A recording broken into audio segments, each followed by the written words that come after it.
Hello everyone, welcome back to my channel.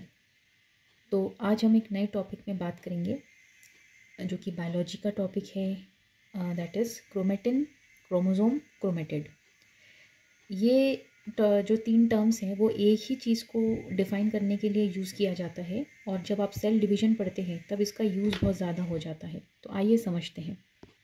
देखिए, अब chromatin word में जो आता है ये टिन आ रहा है। टिन वर्ड से आप ये समझ सकते हैं कि वो अपने टीनेज में है, मतलब कि थिन स्टेज में है, थिन स्टेज में है, ठीक है। और जब क्रोमोसोम वर्ड आ गया है तो आप मान लीजिए कि वो थिन स्टेज से ले कन्वर्ट होके थिक स्टेज में आ गया है। या थिक कब हो सकता है वो, जब वो हो सकता है कंडेंस। जब थिक स्टेज में आ जाता है तब वो हो जाता है कंडेंस। देखिए, मैंने यहाँ पे सिर्फ एक क्रोमेटिन बनाया जो कि बहुत पतला सा है ना, अपने टिन स्टेज में है वो टिन, ठीक है। और जब वो थोड़ा सा मोटा हो गया यानी कंडेंस हो गया तो वो अपने थिक स्टेज में आ गया, जिसको हम कह रहे हैं क्रोमोसोम, ठीक है। अगर हम एक क्रोमोसोम का स्ट्रक्चर बनाते हैं तो वो कुछ इस प्रकार से होता है, जिसमें कि पी आर्म होता है, क्यू आर्म होता है और बीच में सेंट्रोमियर होता है।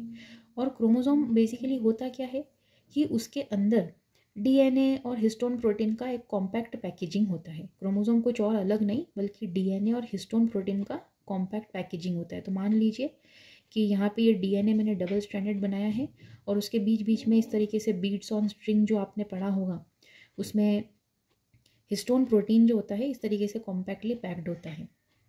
तो यहाँ पर डबल स्ट्रैंडेड डीएनए है, डीएनए हमेशा डबल स्ट्रैंडेड होगा।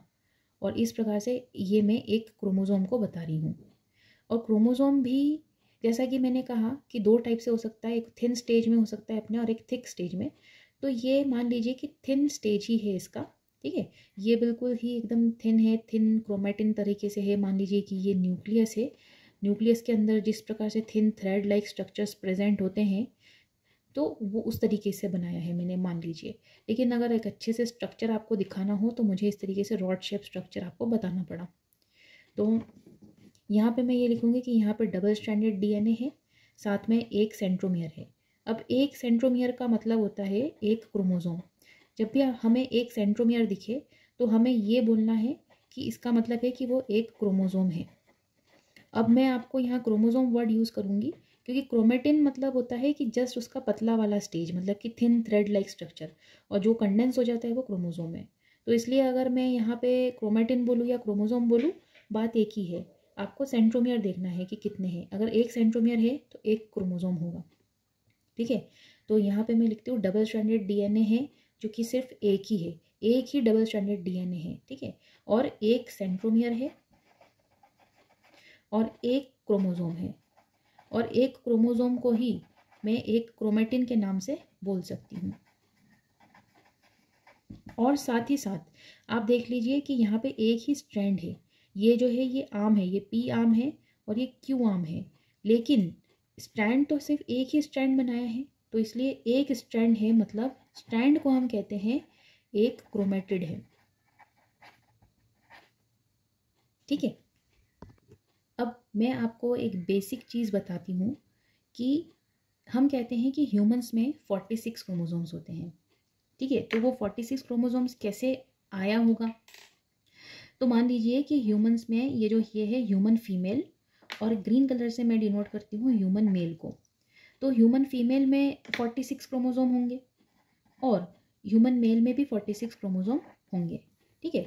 अगर मान लीजिए कि इनका अगर मान लीजिए कि क्रॉसिंग ओवर होता है तो इस प्रकार से जो जाइगोट बनेगा, जो ऑफस्प्रिंग बनेगा, उसमें तो इस हिसाब से कितने आने चाहिए क्रोमोसोम, ऐसे तो उस हिसाब से उसमें तो 92 क्रोमोसोम आ जाने चाहिए। लेकिन क्या एक ह्यूमन बीइंग के जाइगोट में, एक जाइगोट में जो ह्यूमन बीइंग का हो, क्या उसमें 92 क्रोमोसोम रहता है? नहीं। इसका मतलब क्या हुआ होगा कि ये जो 46 क्रोमोसोम हुआ है उसका आधा हुआ होगा।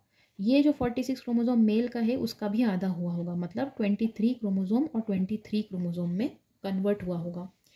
यहाँ जहाँ क्रोमोसोम हाफ हो जाता है उसे हम कहते हैं मियोसिस।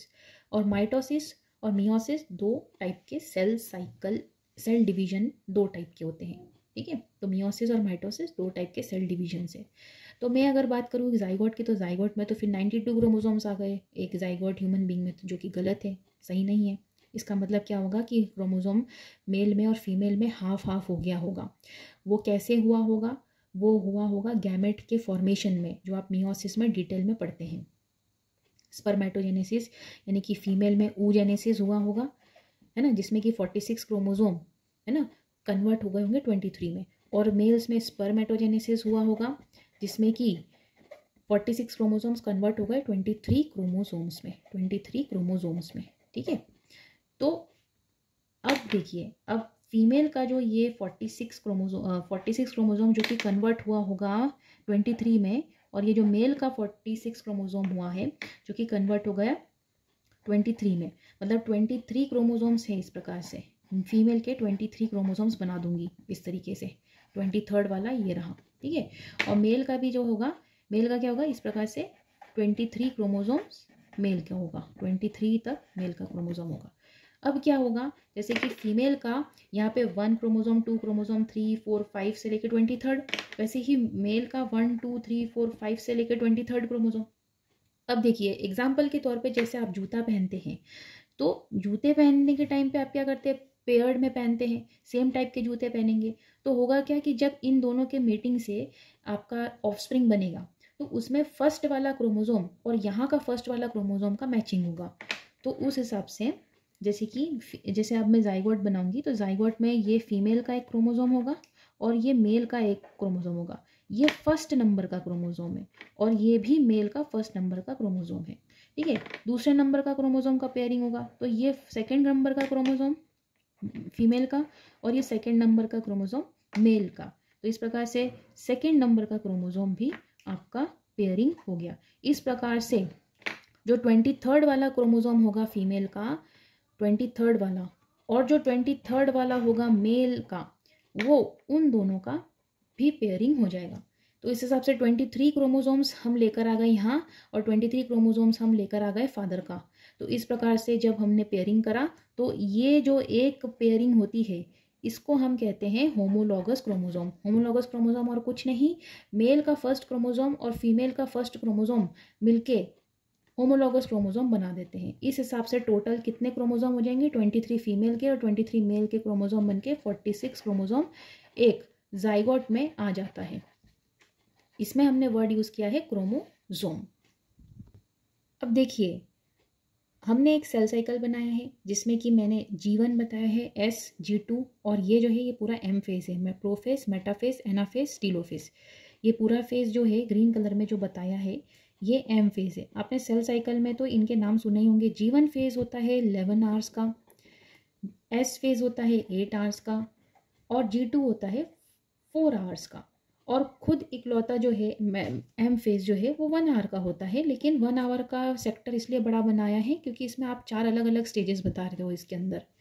तो G1 फेज में क्रोमोसोम्स कैसे होते हैं, अगर मैं यहाँ पे बात करूँ एक जाइगोट की, या हम एक ह्यूमन बींग की बात करें जो जाइगोट आगे चल के ह्यूमन बींग बन गया, तो उसमें किस प्रकार से 46 क्रोमोसोम्स होंगे, देखिए इस तरीके से होंगे, एकदम थिन स्ट्रैंड में होंगे, जिसको हम कहते हैं क्रोमेटिन के फॉर्म में, है ना। यहाँ पे जो होगा मैं लिख देती हूँ, G1 फेज में क्रोमेटिन के फॉर्म में आपके क्रोमोसोम्स होंगे। तो 46 क्रोमोसोम्स अगर मैं बनाने जाऊँगी तो कुछ इस प्रकार से बनेगा। ये हो गया पतला सा एक क्रोमोसोम, क्रोमेटिन, दूसरा क्रोमेटिन, तीसरा, फोर्थ, फिफ्थ, सिक्स्थ से लेकर के 46 क्रोमोसोम्स जो होंगे वो यहाँ आ जाएगा। तो ये थिन थ्रेड्स के फॉर्म में 46 होते हैं। अब देखिए एस फेज में क्या होता है ना, एस फेज में भी क्या होगा कि वो जो आपके क्रोमेटिन होंगे वो थिन थ्रेड के फॉर्म में ही होंगे, पतले से ही होंगे। लेकिन एस फेज जो होता है इसको हम कहते हैं सिंथेसिस फेज, जिसमें कि डीएनए का सिंथेसिस होता है। ठीक है, तो जिससे हमने क्या बनाया था, हमने ऐसा इस तरीके का जो डीएनए बनाया था ना, जिसके क्रोमोसोम बनाया था, जिसके अंदर आपने डीएनए का स्ट्रक्चर बनाया इस तरीके से, डबल स्ट्रैंडेड डीएनए। अब यही डबल स्ट्रैंडेड डीएनए जो है वो स्प्लिट होता है, रेप्लिकेशन की प्रोसेस से गुजरता है और एक और अपना डबल स्ट्रैंडेड बना लेता है। जैसे देखिए, अब ये दोनों एकदम खुल गए। अब जो नया रेप्लिकेशन होगा, मैं इसको इस पेन से बनाती हूँ, नया रेप्लिकेटेड वाला जो स्ट्रैंड होगा वो ये होगा। ठीक है,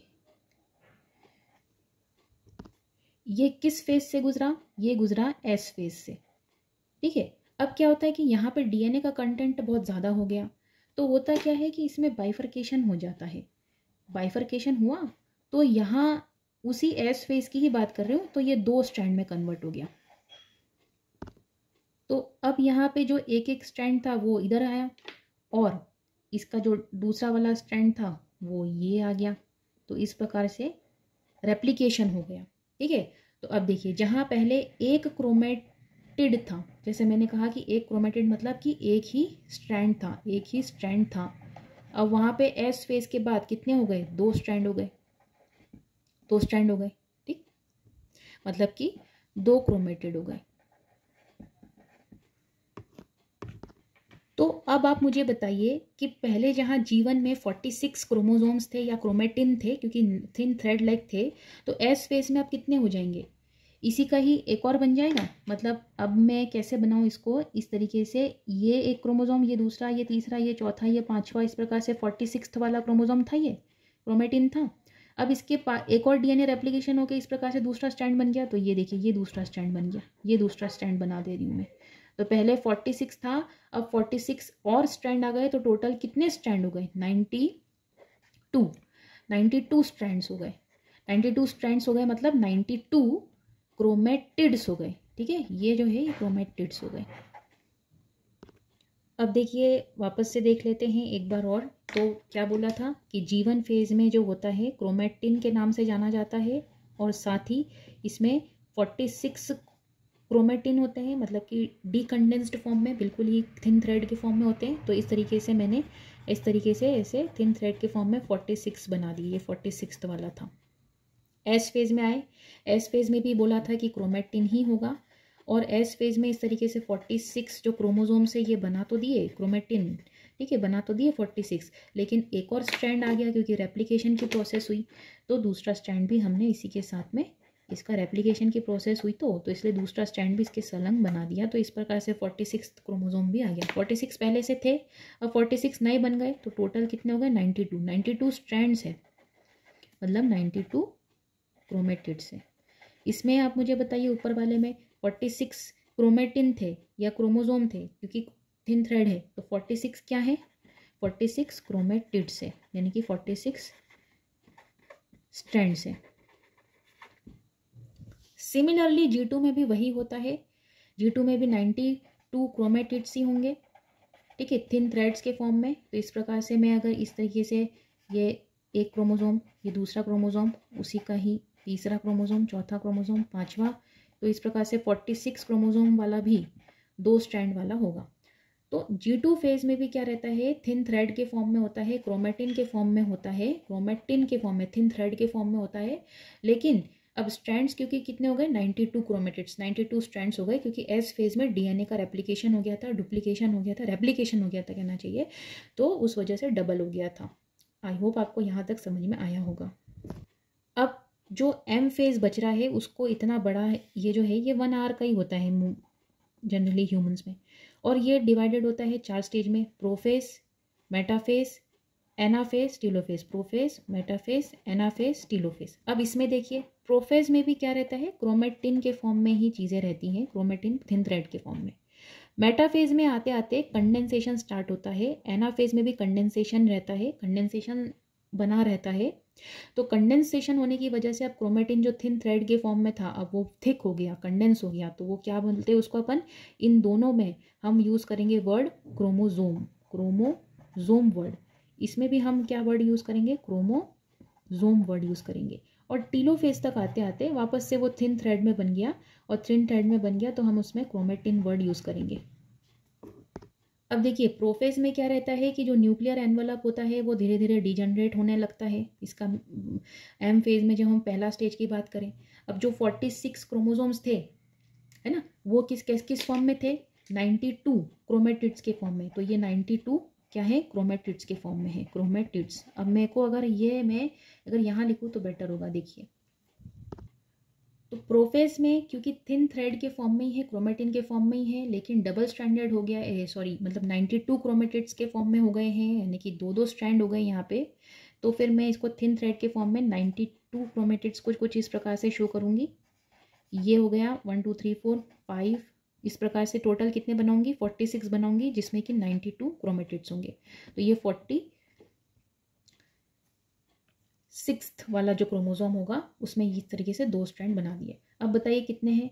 तो देखिए इसमें अगर एक सेंट्रोमियर है, एक सेंट्रोमियर है तो 46 क्रोमोसोम होंगे, क्योंकि एक सेंट्रोमियर रिप्रेजेंट करता है एक क्रोमोसोम को। तो अगर 46 सेंट्रोमियर से दिख रहे हैं आपको 46 अलग अलग सेंट्रोमियर, तो क्या होगा वो 46 क्रोमोसोम। अब आगे देखिए 46 क्रोमोसोम के अंदर कितने स्ट्रैंड्स हैं? कितने स्ट्रैंड्स हैं? एक क्रोमोसोम के अंदर 2 स्ट्रैंड है ना, तो 46 क्रोमोसोम के अंदर 92 स्ट्रैंड्स होंगे, यानी कि प्रोफेज में 92 क्रोमेटिड्स हैं। आया समझ में? अब क्रोमोसोम वर्ड ही यूज़ कर रही हूँ, क्रोमोसोम बोलो या क्रोमेटिन बोलो, बात एक ही है, बस कंडेंसेशन का फ़र्क है। आई होप आपको समझ में आ रहा है। जैसे ही मेटाफेज में आते हैं, मेटाफेज में जो वो 92 क्रोमेटिड्स यानी कि 46 क्रोमोसोम्स है वो अपने यहाँ पे अरेंज हो जाते हैं मेटाफेजिक प्लेट में। तो मैं इस प्रकार से पूरे तो बना नहीं पाएंगे अपन 46 क्रोमोसोम्स, लेकिन इस प्रकार से 46 क्रोमोसोम मेटाफेजिक प्लेट में अरेंज हो जाते हैं। अब बताइए इसमें क्या क्या रहता है? इसमें देखिए मेटाफेजिक प्लेट में अरेंज होने की वजह से कुछ इस प्रकार से इसका शेप, मतलब पहले मैंने ऐसे लॉन्जिट्यूडनल बनाया था, अब इस तरीके से बना रही हूँ मैं। और ये 46 क्रोमोसोम्स है, ये बनाते जाएंगे अपन, ठीक है। देखिए यहाँ पे है 46 क्रोमोसोम्स होंगे यहाँ पे भी, ठीक है। और यहाँ पे 92 क्रोमेटिड्स होंगे, क्रोमेटिड्स है ना। स्ट्रैंड तो कितने हैं? ये पहला वाला स्ट्रैंड है, ये नीचे वाला दूसरा स्ट्रैंड है, पर है तो पहले क्रोमोसोम का ही, तो ये फर्स्ट स्ट्रैंड हो गया, ये दूसरा स्ट्रैंड हो गया। ऐसे सेकेंड क्रोमोसोम का ये स्ट्रैंड पहला वाला है, ये दूसरा स्ट्रैंड है, ठीक है। अब क्योंकि यहाँ पे होमोलॉगस पेयरिंग वगैरह नहीं होती है, वो मियोसिस में होता है, उसमें आप डिटेल में अलग अलग पढ़ते हैं स्टेजेस, तो यहाँ पे आप बिल्कुल भी कंफ्यूज मत होइए कि यहाँ क्या होमोलॉगस की पेयरिंग होगी। नहीं, यहाँ पे आप मान के चलिए कि जो हम लोगों ने पहले यहाँ डिस्कस किया है कि 46 क्रोमोसोम्स होते हैं, तो एक मदर का आता है एक फादर का आता है, तो इस प्रकार से ये होमोलॉगस क्रोमोसोम बनते तो हैं, लेकिन आपको 46 क्रोमोसोम्स को अलग अलग मान के चलना है। मतलब ये फर्स्ट क्रोमोसोम, ये सेकेंड क्रोमोसोम, ये थर्ड फोर्थ फिफ्थ सिक्स करते करते 45th chromosome and 46th chromosome, ठीक है। तो यहाँ पे क्योंकि क्या है कि समझाने के लिए मैंने होमोलॉगस क्रोमोसोम वर्ड यूज़ किया है, क्योंकि एक पेरेंट से मेल पेरेंट से आया, एक फीमेल पेरेंट से आया है, लेकिन आपको क्या करना है, आपको 46 अलग अलग क्रोमोसोम मान के चलना है, क्योंकि यहाँ होमोलॉगस पेयरिंग और इस प्रकार से वो मियोसिस में होता है, माइटोसिस में नहीं। हम सिंपल माइटोसिस के बारे में पढ़ रहे हैं, ठीक है। तो सिंपल माइटोसिस में क्या होगा, आपको बिल्कुल सिंपल चीज़ें रखनी है। यहाँ पे इस प्रकार से 46 क्रोमोसोम्स मेटाफेजिक प्लेट में अरेंज्ड है। 46 क्रोमोसोम्स में क्योंकि एस फेज में डीएनए का रेप्लिकेशन हुआ था, तो एक एक स्ट्रैंड अब 2-2 स्ट्रैंड में कन्वर्ट हो गए, तो 92 क्रोमेटिड्स हो गए। अब एनाफेज में क्या होता है, देखिए अब एनाफेज बहुत इंपॉर्टेंट रोल प्ले कर रहा है यहाँ पे, इसको आपको ध्यान से समझना चाहिए।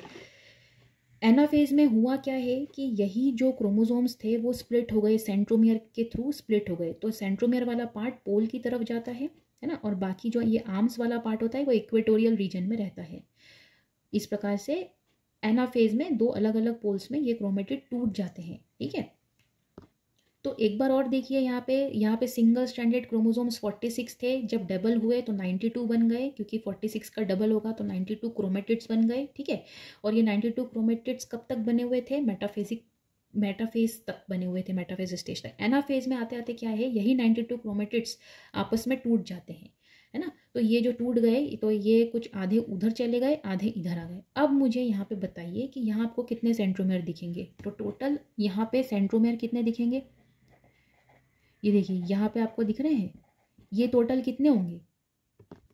तो पहले तो 46 सेंट्रोमियर यहाँ पे थे, अब यहाँ पे आपको कितने दिख रहे हैं सेंट्रोमियर, यहाँ पे तो अब डबल हो जाएगा ना सेंट्रोमियर, तो यहाँ पे अब 92 सेंट्रोमियर होंगे। 92 सेंट्रोमियर होने की वजह से 92 क्रोमोसोम्स होंगे, और 92 क्रोमोसोम से तो क्रोमोसोम वर्ड ही यूज़ करेंगे हम, क्रोमेटिन नहीं। और दूसरी बात क्या है कि क्रोमेटिड्स कितने होंगे। देखिए अभी भी यहाँ पे 2 स्ट्रैंड था, एक एक क्रोमोसोम के 2 स्ट्रैंड थे, तो अभी भी 2 स्ट्रैंड ही है। ये देखिए ये पहला स्ट्रैंड, ये दूसरा स्ट्रैंड। ये जो मैंने वी शेप बनाया है वो एक्चुअली में ये एक पी आर्म है और एक क्यू आर्म है, इसमें कंफ्यूज नहीं होना है। एक पी आर्म है, क्यू आर्म है, एक पी आर्म है, क्यू आर्म है, ठीक है। तो ये आप कंफ्यूज नहीं होना, ये स्ट्रक्चर ही बनता है ऐसा। सेंट्रोमियर इस तरीके से पोजीशन होती है, तो इसके आर्म्स बता रहे हैं ये 2, लेकिन स्ट्रैंड कितना है, ये एक स्ट्रैंड इधर गया, सिस्टर स्ट्रैंड जो सिस्टर क्रोमेटिड था ये इधर गया, एक सिस्टर स्ट्रैंड इधर गया, जहाँ ये पहले सेंट्रोमियर से जुड़े थे। अब ऊपर चले गए ये वाले स्ट्रैंड और नीचे चले गए ये वाले स्ट्रैंड, ठीक है। तो इस प्रकार से ये नीचे आ गए। अब बताइए कि अभी भी तो उतने ही क्रोमेटिड्स हैं ना, तो 92 क्रोमेटिड्स ही होंगे अभी, आप गौर से देखेंगे तो, ठीक है। अब टीलोफेज में आते आते क्या होता है कि जो न्यूक्लियर एनवलप बनना स्टार्ट हो जाता है, न्यूक्लियर एनवलप वापस से आना स्टार्ट हो जाएगा और यहाँ पे इस प्रकार से बाइफर्केशन हो गया। तो ऊपर कितने गए, ऊपर आधे गए। पहले 92 क्रोमेटिड्स थे, तो एनाफेज में 92 क्रोमेटिड्स थे, तो मतलब कि 46 इधर चले गए, है ना, 46 इधर चले गए, पूरे टोटल 46 इधर चले गए। और यहाँ जो नीचे वाले हैं, ये जो नीचे वाला है, ये नीचे वाला जो है ये यहाँ पे 46 यहाँ पे आ गए। तो हो गया ना पेरेंट जैसा। पेरेंट में जहाँ पे पहले 46 क्रोमोसोम्स अलग अलग स्ट्रैंड्स के फॉर्म में थे, दिख रहे हैं आपको अलग अलग स्ट्रैंड्स के फॉर्म में, वैसे ही यहाँ पे अलग अलग स्ट्रैंड्स के फॉर्म में आपको यहाँ पे जो है डॉटर सेल, जो डॉटर सेल है वो भी आपको अलग अलग स्ट्रैंड में। तो देखिए एक सेल था जहाँ हमने एक सेल से स्टार्ट किया था, टीलोफेज तक आते आते कितना हो गया, टीलोफेज तक आते आते 2 में कन्वर्ट हो गया, ठीक है। और लेकिन यहाँ पे वापस से आप क्या बोलेंगे, चलिए बताइए, यहाँ पे हर एक डॉटर सेल में कितना गया, 46 क्रोमोसोम्स गया। अब 46 क्रोमोसोम जो हो गए वो डीकंडेंस हो गए, तो आप उसको क्या बोल सकते हैं, 46 क्रोमेटिन भी बोल सकते हैं। अब आप सोचेंगे कि 46 क्रोमेटिन है तो 46 क्रोमेटिड भी होंगे हर एक सेल में, ईच डॉटर सेल में,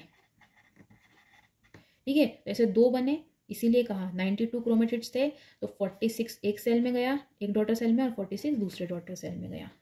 46, ठीक है, ये दिख रहा है आपको, ये 46 गया, ये 46 गया। आई होप आपको समझ में आया होगा दोस्तों।